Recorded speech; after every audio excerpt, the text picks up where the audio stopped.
thank you very much for being here. And it's really interesting that we're talking about sports betting and talking about esports. When we started on our esports strategy a couple of years ago, it was still, very alien to us, the esports world and the sports betting world. But first, let me give you just anybody who, doesn't know anything about us. So basically, we are a non-profit foundation set up by government and funded by the MGA, the Malta Gaming Authority, to promote Malta as a home of gaming excellence. We're not a center, we're not a hub, we're a home. We're a home because we want people to feel comfortable doing business on the island. So we are, very proud to be Malta's flag bearer for the gaming industry, and we work that across all, the different sectors. And I said home is where the heart is, and we ensure also that, the gaming companies, the talent, their employees, we work extremely closely with them. For example, during COVID, which, changed our world completely, we actually organized vaccine rollout programs for the employees within, the gaming sector. So, that sort of thing, the red carpet treatment, I would say, for people working in gaming. And obviously engaging continuously with the iGaming sector and the ecosystem. We're actually in the business of building ecosystems. iGaming basically transformed our island. As simple as that. We've heard of the numbers, 10% of GDP, 11,000 employees working in the industry. It changed us completely from HR practices. We never used to dream of having offices with, fresh fruit on our desks. New HR practices and all that. We're extremely proud of the iGaming industry, also the way they handled COVID. I mean, we were there on the front lines, and within 48 hours, they were all working remotely, etc. And the industry, has grown here, and this gives us a lot of responsibility. We're also embarking together with the industry on a very important project for us, and that is to show respect towards the industry. We're all converted here, or hopefully we are, or on the verge of being converted about the industry. But we deal with so many stakeholders who still look down at the iGaming sector.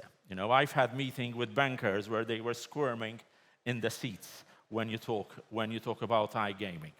So we're actually embarking on an idea of respect, R-E-S-P-E-C-T, the Aretha Franklin song, okay? So R is responsible gaming, because that's what the industry is all about. E is entertainment, and now we'll link that up to esports also. S is speed, at the way the industry handles itself. It's professional, It's professional. Most of the organizations we deal with are PLCs today. Enhanced due diligence isn't anything new for the industry. Consistent in growth, and it's all about talent, and talent. Success breeds success, but we must really maintain this. The worst thing we could do as an island is that we feel comfortable with what we have achieved. So we can't rest on our laurels at all. We need to be ahead of the loop all the time. And the metaverse came along, and our size means nothing in the metaverse.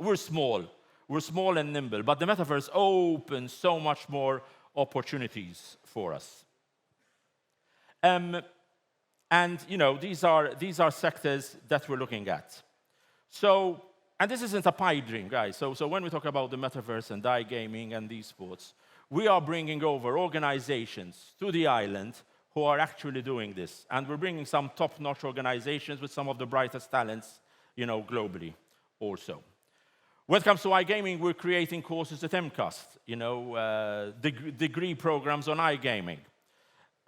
We've recently signed a deal with Unity Technology. So basically, we're looking at training our lecturers at MCAST and university on Unity-based technologies. And we've also built, and coming to esports, we've also built a 700 square meter incubator space here. Okay, so for video gaming and esports startups, at our offices in Zaytoun, which is on the southern part of the island, which is a top-notch facility. We called it Base Camp. And we're hosting a number of video gaming startups and esports startups already in this sector within there. Immersive tech is going to be big, as simple as that. And even also at immersive tech within sports betting and also esports. One of the top immersive tech organizations, Draw and Code, they're originally from Liverpool. They're opening their R&D facility on the island. They're actually invested by Entain, right? So we are basically linking up nearly to the strategy, whereby immersive tech and esports is coming together as a convergence of technology here. I won't go into all this detail about Unity, but this is where the future lies. We're telling our students, learn these languages, learn these programs, because this is what you're going to be needing in the future. And this chart basically charts out our vision. So we want to actually develop existing talents and startups, create a strong, sustainable talent pipeline, and attract new talent and startups to the island. So it's create, attract, and develop, with Malta at the center of that. How did we come to esports? Okay, and I know there's going to be a major focus today. So 4 years ago, we had to look into our strategy, rear view mirror. And we said, let's look at the broader church of gaming. Probably we're the only jurisdiction in the world that when you talk about gaming, you talk about iGaming on the island. Okay, so we needed to look at the broader church for that. And we started looking into esports. Esports is low-hanging fruit for the island. I remember being for an ESL tournament in Katowice in Poland. It was snowing, it was very cold, but there were about 15 or 20,000 people waiting to go into an arena to watch the esports finals. That, to me, was a moment which I will always remember. I said, we should be getting this to the island. We've got the sun, we've got the sea, we've got the heritage site, which is very important for esports teams to build, content around them. And so, we've seen the numbers. And we are experiencing these numbers as an island, guys. So it isn't something which we read about, just today about it. Why? Because it's young, it's global, it's digital, and it's increasingly, diverse.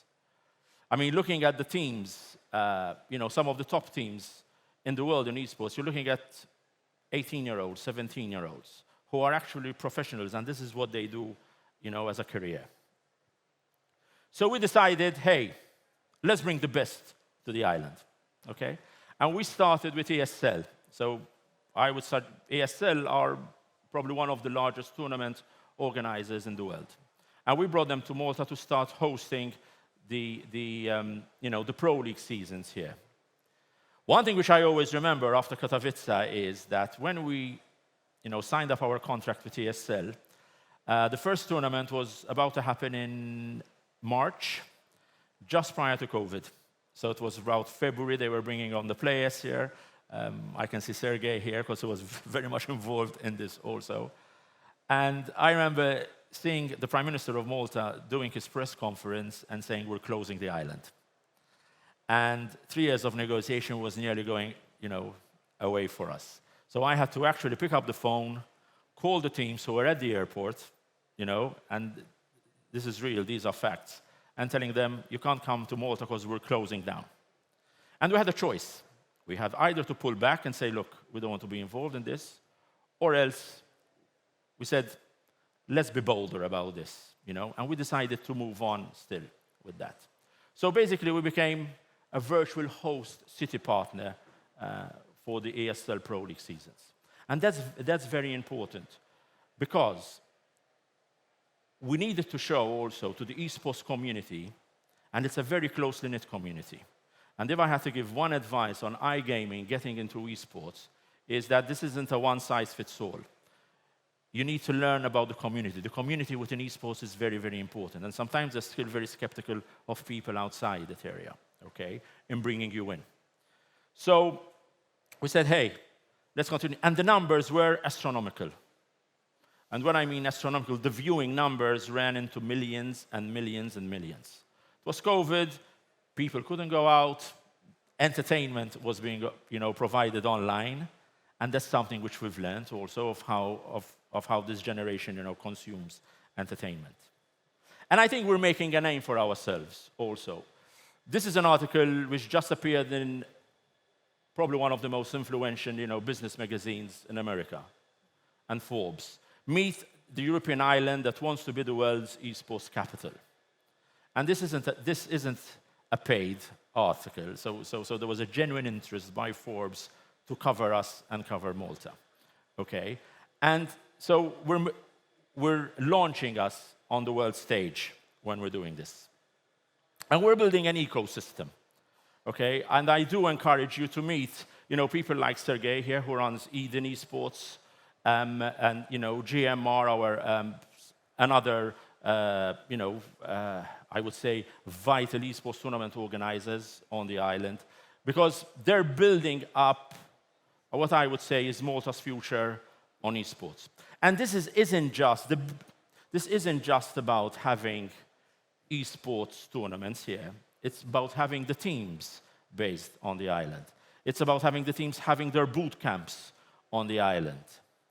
Okay? So we're getting more and more requests for teams to come here and boot camp here. What I mean is they come here with their psychologists, they come here with their trainers, and the whole works. Media team, marketing teams, etc. Okay? And so we want to continue building up the esports ecosystem. We want to also continue building up on the education about esports, because there is still, people who don't really understand yet the business. But we're also very humble about it, because even, we're also learning about it. So last March, we had the first physical esports Pro League season with ESL on the island. Okay, so basically what happens is they take up a hotel for 2 months. 2 months solid, lock, stock, and barrel. Their teams live here for 2 months, so this is just a 1-week event. It's 2 months. Their teams live here, they train here, they qualify for the finals here, and move on. And the numbers were very good.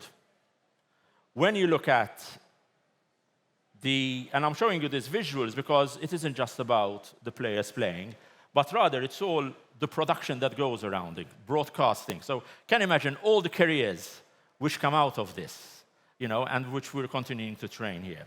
And I would say we're in good company here, because it's Intel, US Air Force, and GamingMalta, a little island in the mid, so we're punching a bit above our weight here.